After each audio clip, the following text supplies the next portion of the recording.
permanece en mí, como yo en ti.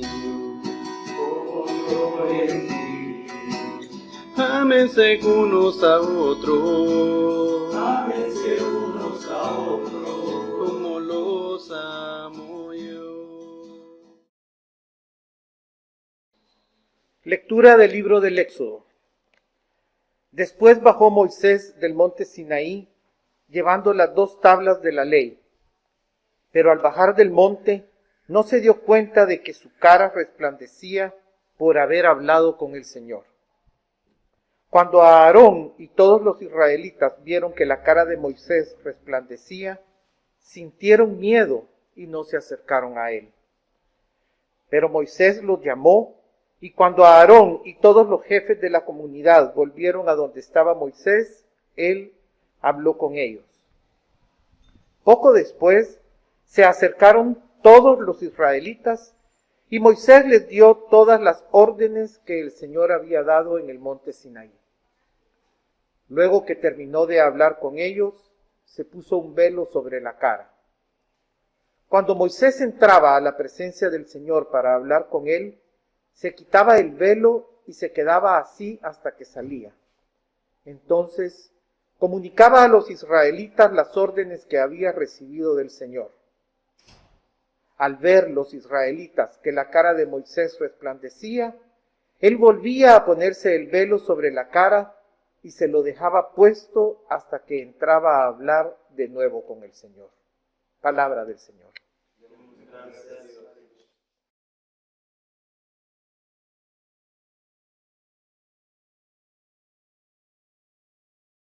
El Señor es Rey, tiemblen los pueblos. Todos.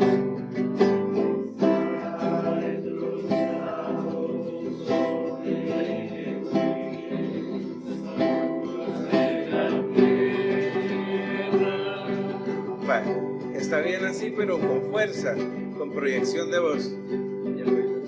Vamos. El Señor es grande en Sión, excelso sobre todos los pueblos.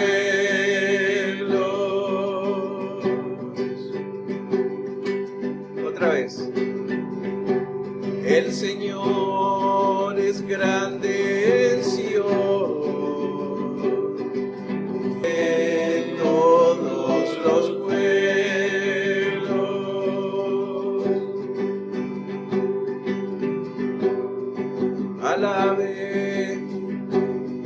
Alabe su nombre, porque es grande y temible.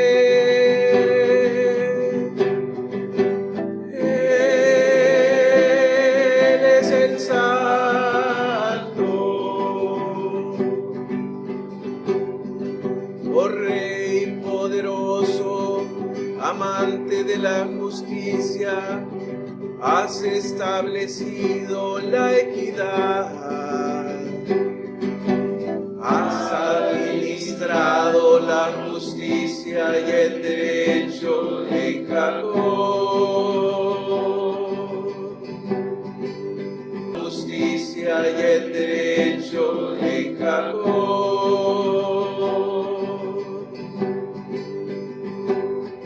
Proclamen la grandeza del Señor nuestro Dios y póstrense ante el estrado de sus pies. Él es santo. Moisés y Aarón entre sus sacerdotes, y Samuel entre los que invocan su nombre. Invocaban al Señor y Él les respondía.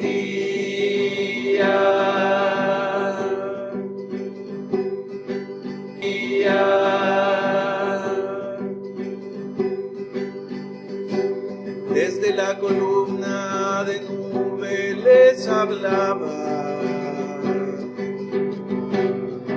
Guardaban su testimonio y el decreto que les dio.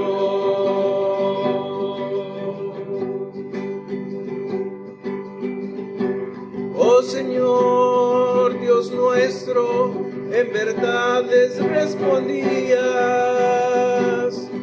Tú eras para ellos un Dios de perdón, con todo le castigabas por sus maldades.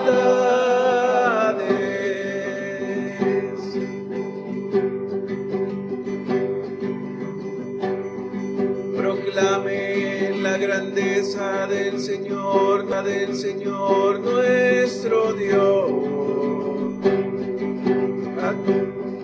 Proclame la grandeza del Señor nuestro Dios y adórenle sobre su santo monte, porque el Señor nuestro Dios es santo.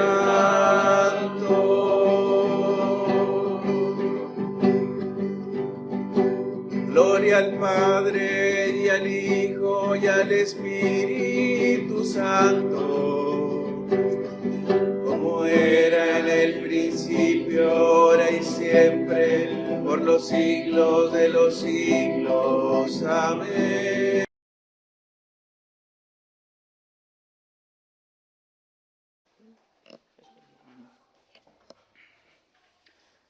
Lectura de la segunda carta de San Pablo a los Corintios. Precisamente porque tenemos esta esperanza, hablamos con toda libertad. No hacemos como Moisés, que se tapaba la cara con un velo para que los israelitas no vieran el fin de aquello que estaba destinado a desaparecer. Pero ellos se negaron a entender esto. Y todavía ahora, cuando leen la antigua alianza, ese mismo velo les impide entender, pues no les ha sido quitado, porque solamente se quita por medio de Cristo. Hasta el día de hoy, cuando leen los libros de Moisés, un velo cubre su entendimiento. Pero cuando una persona se vuelve al Señor, el velo se le quita, porque el Señor es espíritu, y donde está el espíritu del Señor, allí hay libertad.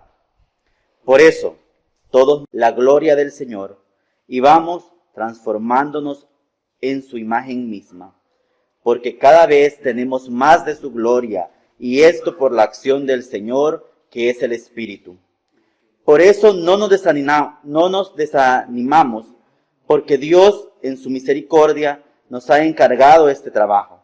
Hemos rechazado proceder a escondidas como si sintiéramos vergüenza, y no actuamos con astucia ni falseamos el mensaje de Dios. Al contrario, decimos solamente la verdad, y de esta manera nos recomendamos a la conciencia de todos delante de Dios. Palabra del Señor. Gracias a Dios.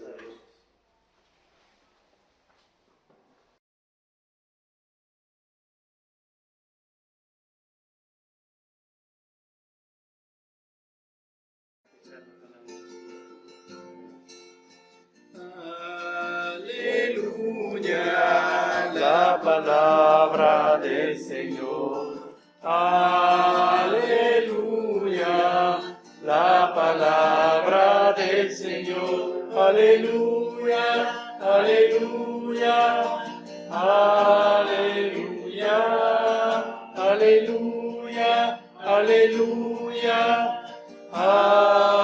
aleluya.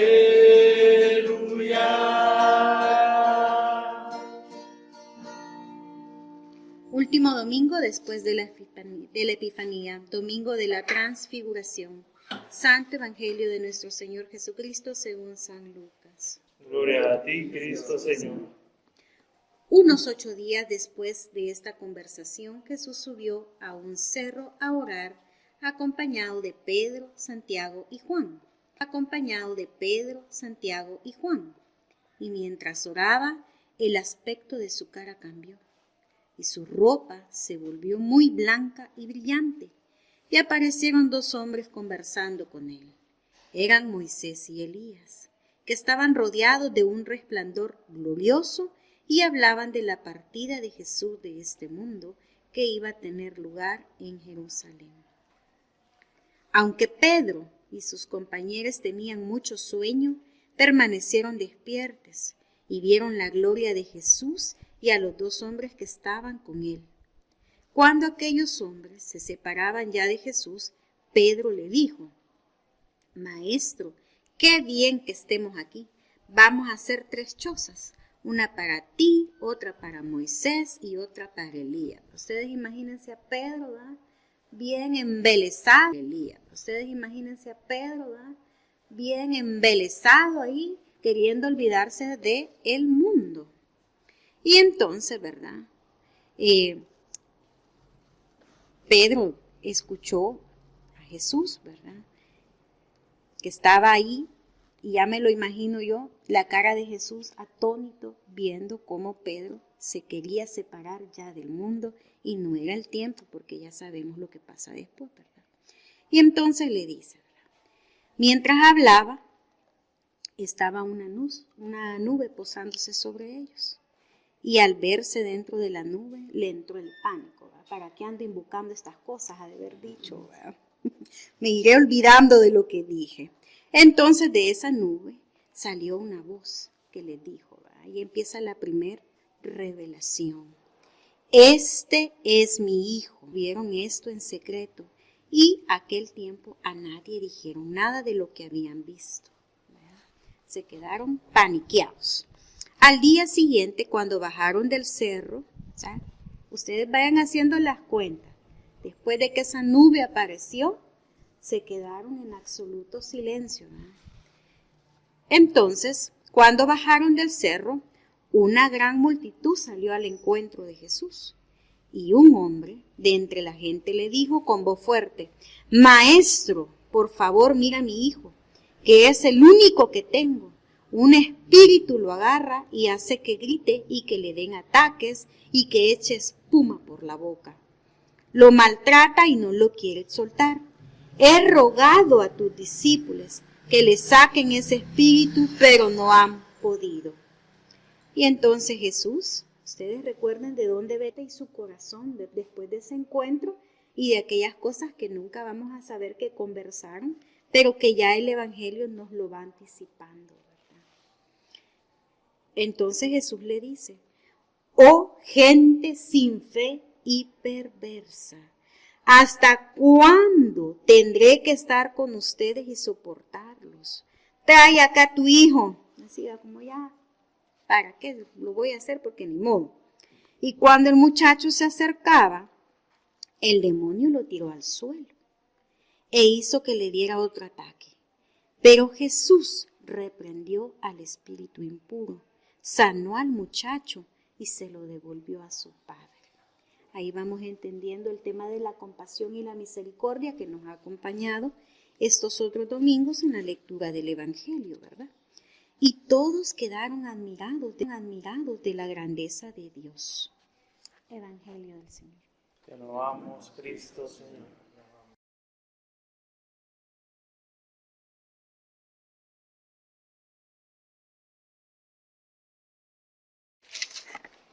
Bueno, como ya escuchamos, este día es uno de los momentos históricos para quienes somos creyentes en Jesús Nazareno, porque se nos hace una mención, y ha sido interesante que las lecturas justamente se rebuscaron para darnos ese mensaje de la transfiguración de Jesús. La transfiguración de Jesús es súper importante porque es el momento en el que como cristianos entendemos uno de los grandes principios por el cual creemos en Jesús, ¿no? Y entendemos quién era, ¿sí? En la transfiguración de Jesús suceden 3 momentos importantes y vamos a irlos conociendo, pero pasan, digamos que, tres momentos que marcan la historia. Esto no es una cuestión dogmática, ¿no? O religiosa, sino una cuestión histórica. En la primera se nos confirma que Jesús es el Hijo de Dios, ¿no? En él se cumple ya. El segundo gran punto es que Jesús que marcan la historia. Esto no es una cuestión dogmática, ¿no? O religiosa, sino una cuestión histórica. En la primera se nos confirma que Jesús es el Hijo de Dios, ¿no? En él se cumple ya. El segundo gran punto es que Jesús es el Mesías. Es ahí donde se nos hace ya como esa fortaleza, se nos da esa fuerza de la idea de que Él es el Mesías. ¿Qué significa Mesías? Pues significa el elegido por Dios, ¿no? Y lo otro es que Jesús será glorificado y con Él nosotros también. Eso es bien importante que entendamos que esto de la transfiguración no es un hecho para enaltecer solamente a Jesús, sino también a la humanidad misma. Y eso es algo que lastimosamente vamos a ir viendo que las religiones los han dejado de lado, ¿sí? Y eso ya lo vamos a hablar por qué pasa también, porque tiene una situación. Y lo primero que vemos es un tema de miedo a Jesús, ¿sí? En estas lecturas que se nos dan ahora vamos a ir viendo que hay un temor a seguir a Jesús. ¿Y por qué? En la transfiguración fluye de una manera muy inesperada. Una voz venida de lo alto sobrecoge a los discípulos y les dice: este es mi Hijo amado, el que tiene rostro transfigurado, escúchenlo a él, no a Moisés. Fíjense que me encanta cómo el evangelista hace un recordatorio, no a Moisés y no a Elías. ¿Quién era Moisés? Era el representante de la ley, ¿no? Hasta este momento, hasta el nacimiento de Jesús, hasta antes del nacimiento de Jesús, todo era dominado por la ley, entendiéndose que la ley nos daba esa facultad de poder tener acercamiento con Dios. Solo la ley, nada más. Y luego nos habla de que no a Isaías, que era el profeta. Justamente Isaías está entre los profetas mayores porque fue uno de los profetas más duros y además porque estaba en el tiempo de juzgar. Isaías viene de la línea de juzgar mucho. Él viene de la línea de jueces incluso. Complicado. Sabrán ustedes qué hizo con los pobres sacerdotes de Baal, ¿verdad? Y digo pobres porque, bueno, también eran seres humanos, ¿no? Que en cierta medida escuchen solo a Jesús, ¿sí? Y vemos que de pronto los discípulos frente a esto lo que hacen es quedarse como pasmados, ¿no? Diríamos, ¿no? Porque escuchen a Jesús. Es complicado porque ya no les está diciendo sigan a los sumos sacerdotes, sigan a los fariseos, sigan a los líderes de la ley, sino que sigan a Jesús. Hay un temor todavía incluso entre nosotros a seguir a Jesús. ¿Sí? Seguimos creyendo que la ley o seguimos creyendo que una serie de normativas dogmáticas religiosas nos hacen llegar a Dios cuando en realidad es Jesús mismo. Y aquí Dios se lo recuerda y se lo dice y nos lo dice a todos y a todas en realidad cuando manda a Jesús como el Mesías. Es ahí donde nos dice este tiempo ya terminó y pasamos a otro tiempo. Y que vamos a ir viendo que en cierta medida nos va a costar no porque queramos, sino que porque también hay un sistema detrás de esto religioso que no nos permite llegar a ese acercamiento real con Jesús, ¿sí? Va a costar no porque queramos, sino que porque también hay un sistema detrás de esto religioso que no nos permite llegar a ese acercamiento real con Jesús, ¿sí? Y de pronto, y dice que los discípulos se asustan, ¿no? Y Jesús cuando ve que se asustan se acerca y les dice, bueno, vamos, es complicado, ¿no? Pero estoy con ustedes. Y eso también me gusta mucho porque es Jesús quien se acerca. Vamos a ir viendo que en todas las historias es Jesús quien se acerca. Es Él quien baja del monte, quien baja del cerro, o sea, de donde ve a Dios, a acercarse al pueblo, a la gente, ¿no? A esos marginados sociales, a esas marginadas sociales, y es Él quien se acerca. Y ese es otro simbolismo que hay que tener muy en cuenta. En los evangelios cuando se habla de que sube al cerro, sube a la montaña, hace remembranza a quienes han subido a la montaña siempre. ¿Qué pasó con Moisés? ¿Dónde recibió las tablas Moisés, por ejemplo? En el Éxodo nos explica que fue a la montaña, ¿sí? Isaías es arriba, ¿no? Es ese acercamiento que Jesús tenía con Dios, ¿sí? Pero también tiene ese acercamiento con nosotros porque dice, y baja de la montaña, ¿sí? No necesitaba bajar de la montaña. Y eso Pedro se lo recordó cuando le dijo, Jesús, no nos compliquemos, ¿no? Quedémonos aquí abajo. Perdón, quedémonos aquí arriba, aquí no nos pasa nada. Nadie viene, no nos van a molestar, tenemos comida, no estáis ahí, hagamos una choza para ellos. Y Jesús en algún momento le llama insensato, pero hay una traducción de la Biblia donde le dice, Pedro, mejor cállate, ¿no? Mejor cállate, ¿no? Porque primero que este proyecto se tiene que cumplir. Imagínense qué hubiese pasado si le hubiesen hecho caso a Pedro y se hubiesen quedado. El proyecto de salvación, esta nueva alianza no se hubiese realizado. ¿Sí? La tragedia que eso significaría para nosotros ahora. Y luego vamos a ir viendo cómo Jesús se conmueve, ¿no? Pero vemos también cómo Jesús nos dice cuando le dice sobre su hija, y solo levántate, ¿no? Estaba fortalecido. Pero también vemos un poco del enojo de Jesús cuando le dice insensato, porque dice ella que sus discípulos incluso habían estado orando por la niña y no habían hecho nada. ¿Qué pasa cuando a veces nosotros creemos que nos disponemos a escuchar a Jesús y no lo estamos haciendo realmente? ¿Sí? Hay muchas cosas en nuestra mente y creemos estar en paz cuando no lo estamos. Y de ahí el gran tema de la gran mentira religiosa, que se cree que orando por 1 hora, 2 horas es suficiente para estar en paz. No es necesario así. Vamos a ir viendo más adelante como algunos nos dan unas recomendaciones de cómo algunas de nuestras oraciones incluso no necesitan ser tan largas, pero sí, si las hacemos bien, vamos a llegar a esa paz real. ¿Sí?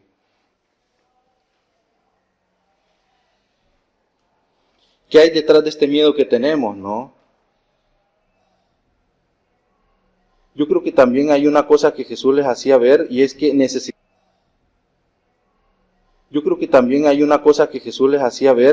necesitamos poner en odres nuevos el vino nuevo. No tenemos que transformarnos nosotros primero. Esa transformación que debe venir desde dentro. Y vamos a ir viendo cómo el Evangelio nos va dando unas pistas luego de esto. Dice, en medio de la iglesia está Jesús vivo, pero necesitamos sentir con más fe y presencia y escuchar con menos miedo sus palabras. Levantémonos, no tengamos miedo, ¿no? Es como una idea fundamental de este Evangelio. Otra segunda idea que vamos a ir viendo también en estas lecturas que se nos dio ahora es pararse y pensar. Qué tan importante es a veces el pensar y el tomarnos nuestro tiempo.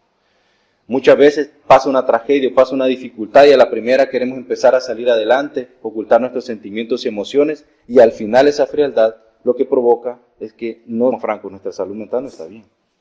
Latinoamérica es uno de los países más violentos, más agresivos y de ahí el tema que ha nacido de que somos de mecha corta. Eso pasa porque no estamos bien.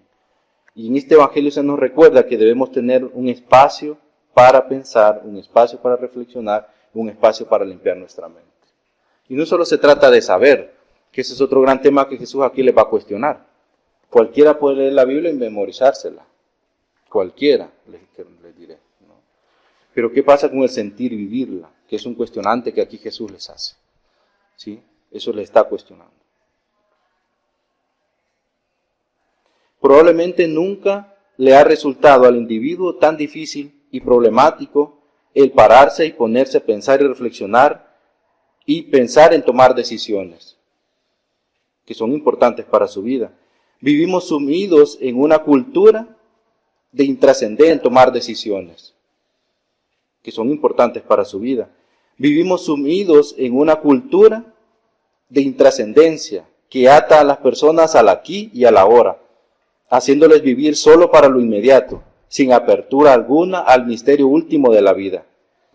Nos movemos en una cultura del divertimiento que arranca al individuo de sí mismo y lo hace vivir una realidad olvidada de la importancia de ese contacto humano. Jesús nos está cuestionando también eso ahora, ¿no? ¿Qué pasa cuando de pronto creemos que estamos bien y eso nos hace encerrarnos en nuestra burbuja, encerrarnos en nuestra iglesia, encerrarnos en nuestra fe, cuando de pronto lo que estamos haciendo es aislarnos de la humanidad? ¿Sí? Y eso es interesante, que hay que decir lo que Jesús no se aisló. ¿Sí?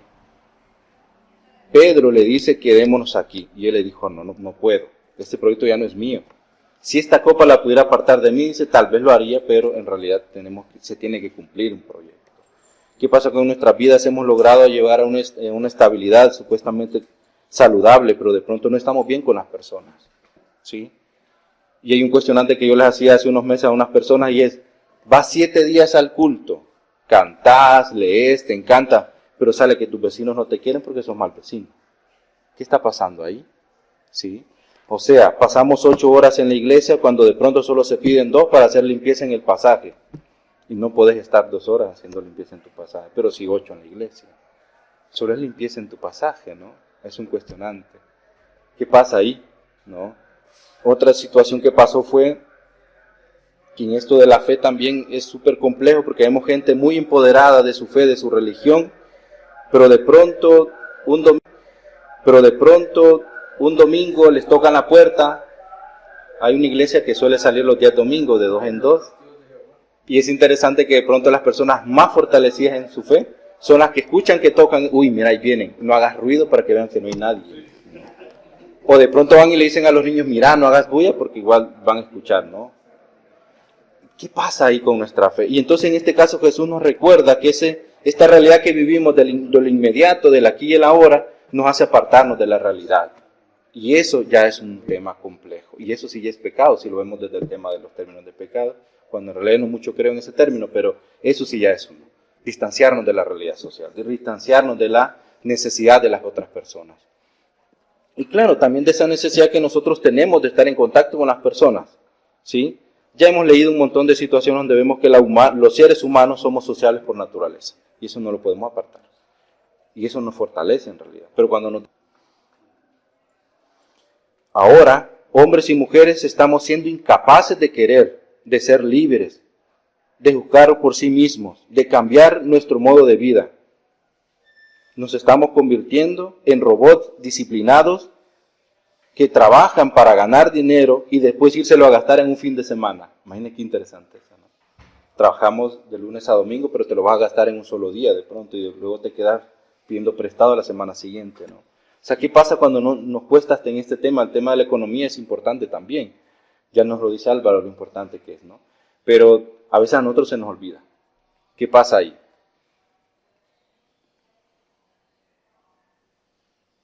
Ahora el Evangelio nos llama a eso, pues a una transformación de vida, al igual que Jesús, tener nuestra propia transfiguración y tener un acercamiento directo con Dios y la humanidad, ¿sí?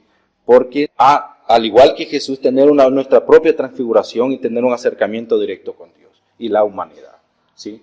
Porque una cosa no se puede dar de la otra, y eso es importante entenderlo. La santidad no se logra llegar desde el tema divino, sino desde lo humano. O sea, nuestra santidad misma está marcada por la humanidad. Entre más humanos somos, logramos llegar a un nivel de santidad si lo vemos desde ese sentido. Y hay un tercer encuentro que vemos aquí, tiene que ver con un encuentro con Dios. Los discípulos se encuentran con Dios a través de Jesús. Nosotros nos encontramos a través de Dios, a través de Jesús. ¿Sí? El Mesías. Para encontrarse con Dios lo importante no es darte muchas vueltas a la cabeza. Tampoco se trata de hacer esfuerzos sobrenaturales para llegar hasta lo impenetrable, ¿no? Ni creer en teorías tan complejas, ¿no? Para esto. De pronto no es tan complicado a otros, pero nadie puede orar en lugar de otra persona. No es posible comunicarse con Dios por mediadores, en este caso. Cada uno ha de abrirse confiadamente su propio camino hacia Dios. O sea, eso lo veíamos incluso hace unos meses. Nadie puede orar por ti, pero tú sí puedes hacerlo, porque solo a través de tu propio esfuerzo es que logramos llegar. Vamos a ver cómo es que no se oiga tan individualista. El tema es cómo entendemos que el encuentro que tenemos con Dios es personal, ¿sí? O sea, nadie más lo puede hacer por mí. De pronto creemos que otra persona se ora por nosotros y de pronto pongo mi nombre a la hora de misa, ¿es suficiente? No es suficiente. Es que debe haber un esfuerzo personal, ¿sí? Debe haber un esfuerzo personal. Y en este evangelio también nos lo reconoce, porque Jesús se enoja con los discípulos al no poder ver al niño, cuando él ya les había dado muchas fórmulas de poderlo hacer, ¿sí? Y es porque al final, de una u otra manera, esto es individual, ¿no? Cada quien tiene que hacerlo.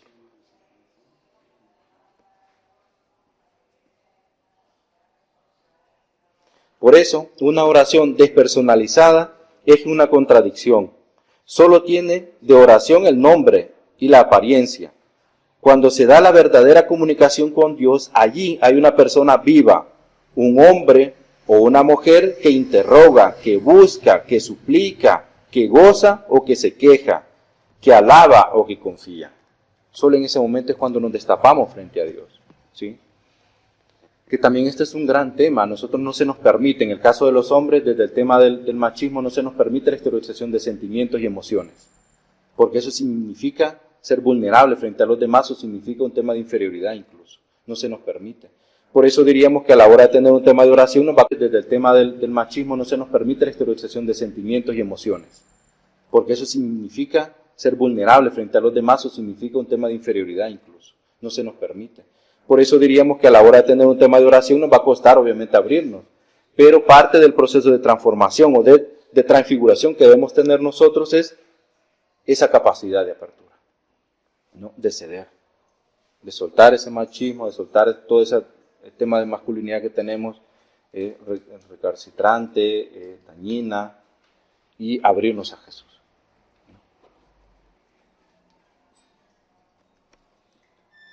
en el relato evangélico, cargado de ondas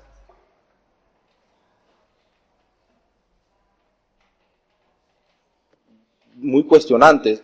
Yo creo que también es interesante mencionar que para nosotros el tema de la transfiguración de Jesús es un periodo importante en la historia, importante para la iglesia, pero que también porque hay una exigencia a nosotros, no a la iglesia en sí. Ese es otro gran tema. Jesús no vino a proclamar religiones ni a crear normas religiosas, sino que lo que vino es a mostrar una forma diferente de vivir nuestra fe, de reconocer el acercamiento que podemos tener con Dios, y de ahí la importancia de esa continua atención que debemos tener. Como les digo, la Biblia cualquiera se la puede memorizar, ¿sí? En el caso de los católicos, en solo 3 años logran leerla completa. La línea protestante también en cierto tiempo logra leerla completa, los anglicanos, luteranos. Pero el tema es cómo se va vivenciando este proceso. Y en este caso, en la transfiguración de Jesús, se nos muestra cómo esa dificultad surge desde el tema de la desconexión que tenemos con la humanidad, desde esa desconexión con nosotros mismos, y eso nos aparta de Dios, ¿sí? Y Jesús nos viene a recordar que sí lo podemos hacer, ¿sí? Que de una u otra manera esto no está distante. ¿Cuántos años no esperó el pueblo de Jesús? Y ya vino, ¿sí? Y lo lograron salir adelante. Y que tanto nosotros ahora nos permitimos esa oportunidad también de esperar, de transformar, de cambiar, y de querer tener ese acercamiento real con Jesús, ¿no?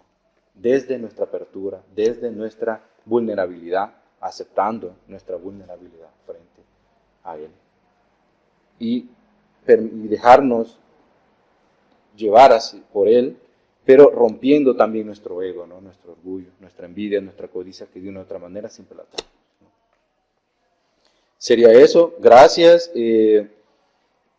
Había una tarea que sí quería recomendar para el miércoles, que nos va a tocar el oasis, que quienes quieran, por supuesto, ¿verdad? Es opcional la tarea, que pudiéramos leer el capítulo 1, los últimos versículos, y el capítulo 2 de Gálatas, porque en esta carta a los Gálatas, Pablo nos fortalece este tema de lo importante que es que nosotros, para poder llegar a la gracia, no necesitamos más que aceptar y reconocer, y como el tema de la ley pierde fuerza, pero también seguimos reconociendo la importancia de la ley, ¿sí? Muchas personas dicen, estamos en el periodo de gracia, es que ya no necesitamos de la ley. Vamos, es cierto, pero es que la ley tampoco queda descartada con Jesús, sino que al contrario, toma un nuevo significado. En Mateo, por ejemplo, en el capítulo 7, es importante porque cuando le dicen a Jesús, entonces ¿tú quién eres? No, bueno, yo vengo a darle cumplimiento a la ley, ¿no? En algunas traducciones. En otra traducción dice, vengo a darle un nuevo significado a la ley, ¿sí? Y en la carta de Gálatas, en el capítulo 12, nos fortalece toda esa idea, y ahí es donde este sentido de la transfiguración toma más fuerza, porque vamos a ir entendiendo que el acercamiento directo que necesitamos para con Dios es Jesús, es cómo entendemos la ley. Y por eso creo que si se pudiera, quienes quieran aceptar la tarea, que pudiéramos leer todo el capítulo 2 entonces de Gálatas y trabajarlo en el oasis el miércoles para ir entendiendo un poco mejor ese tema de la transfiguración. Para que veamos ahí el tema este que les dijo, ¿no? Síganlo a él, no a Moisés, la ley, no a Isaías, el juzgador o el profeta, sino solo a Jesús, ¿sí? Ahí vamos a entender por qué de pronto nos pide eso directamente, ¿sí? En este capítulo 2 de Gálatas. Bueno. Como los amo yo.